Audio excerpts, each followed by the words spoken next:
বুক পেতে দিয়েছিল তাদেরকে দিন নিয়ে সামনে যাওয়ার চেষ্টা করতেন না।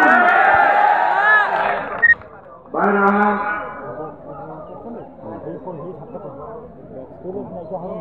আপনারা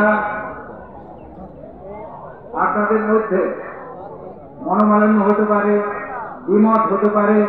যখন এই ধরনের প্রবলেম হয়, ওই যে রয়ের লোকজন তারা কিন্তু আপনাদের মধ্যে ঢুকে যাবে।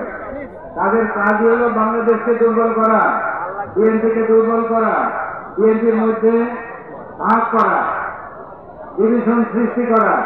এইদিকে আপনাদের খেয়াল রাখতে হবে।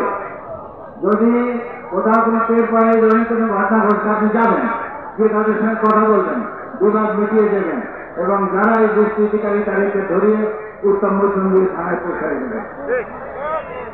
তো যাই হোক ভাইরা আমার, আমি এই রোজা মুখে আপনাদেরকে অনেকক্ষণ কি বলে এই বক্তব্য দিয়ে আপনাদেরকে বিরক্ত করেছি। আপনারা সবাই ভালো থাকেন, সুস্থ থাকেন। যারা এখানে আছেন তাদের সবাইকে আমাদের তরফ থেকে, যারা মঞ্চে উপস্থিত সবার তরফ থেকে আন্তরিক ধন্যবাদ এবং সালাম। যারা আজকে উপস্থিত হতে পারেন নাই